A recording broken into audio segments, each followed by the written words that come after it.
Here is what is actually happening right now in 2026. While economists debate trade policy and energy transitions, you are seeing the real impact every week at the checkpoint counter, in your paycheck, and when you are planning for the future. The global economy is rewiring itself, and these changes are landing in your bank account faster than most people realize. First, let's talk about what you are already feeling. Everything costs more. Here is why. In 2024 and 25, tariff increased on billions of dollars of imported goods. We are talking about everyday items, electronics, clothing, car parts, even food ingredients. Early projections suggest that average American household could be paying somewhere between $1,100 to $1,400 more per year because of these trade policies. Some estimate go higher depending on what happens with policy changes this year. Now, here is the thing most people miss. There is a lag effect. When tariff first hit, big retailers and importers absorbed some cost, used up existing inventory, or found workarounds. But by late 2025 and in 2026, those buffers are running out. That's when prices really start climbing at the register. Grocers operate on razor thin profit margins, often just 1 to 2%. They can't absorb much, so price increases pass through quickly. Electronics, same story. That phone upgrade or laptop replacement is noticeably more expensive now. Major financial institutions are forecasting that trade policies alone could add about a third to half percent point of overall inflation in early 2026. That might sound small, but on top of everything else, it adds up. But here is where it gets more complicated: critical minerals.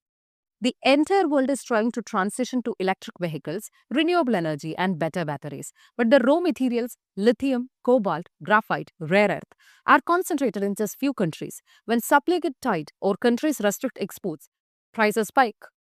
Energy analysts are warning that battery costs could jump significantly if these supply chains get disrupted. That doesn't just mean expensive electric cars, it means expensive phones, laptops, power tools, everything with a rechargeable battery.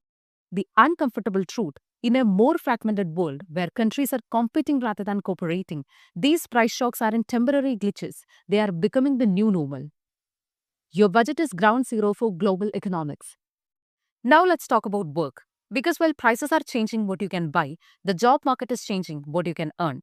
Here is the reality: we are watching the entire industry restructure in real time. Manufacturing is getting hit from two sides. Higher input cost from tariff makes some domestic productions less competitive. At the same time, companies are reconsidering global supply chains, some bringing production closer to home, other moving it to new countries entirely. The result? Job uncertainty. Economic research is pointing to slower growth and rising unemployment risk in 2026, especially in sector caught in the crossfire of trade tensions. But here is where it gets interesting: energy. The old energy economy is shrinking while a new one is growing. Countries that build their wealth on oil and gas are seeing those jobs decline. Meanwhile, jobs in solar manufacturing, wind turbine installation, electric vehicle production, and battery technology are exploding, just not always in the same places. Global Labor Organization project that green energy will create more jobs than it destroyed overall, but that overall hides pain. If your town's economy was built around coal mining or oil refining, the solar job opening up in another state or another country don't help you pay rent next month. This is the geographic mismatch problem. Opportunity is moving, but people and communities can't always follow.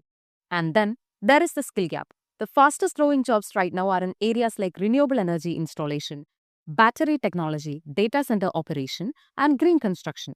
These are in the same skill sets as traditional manufacturing or extraction. Emerging economies are actually seeing some advantages here. As companies diversify away from concentrated supply chains, new manufacturing hubs are forming. But advanced economies that got comfortable with service based growth are finding the adjustment harder. Adds in automation and AI, which are accelerating during this transition, and you have got a job market that rewards adaptability above everything else. Personal bottom line: the paycheck you can count on in 2026 might not be the same one that was safe in 2020. Let's zoom out of the bigger picture: overall stability. When we talk about security, we don't just mean crime or conflict. Though those matter, we mean, can you count on stable prices, available goods, and consistent work? Right now, the answer is more uncertain than it's been in decades. Global fragmentations means your daily life is more exposed to shocks. Energy prices can swing wildly based on geopolitical tensions. Food prices react to weather, conflict, or export restrictions halfway around the world. Supply chains that used to be predictable now have more breaking points. Critical mineral situation is a perfect example. Right now, a handful of countries control the material needed for the green transition.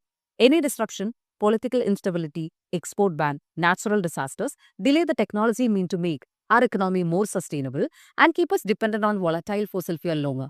That's a double risk, higher short-term cost plus deferred long-term solutions.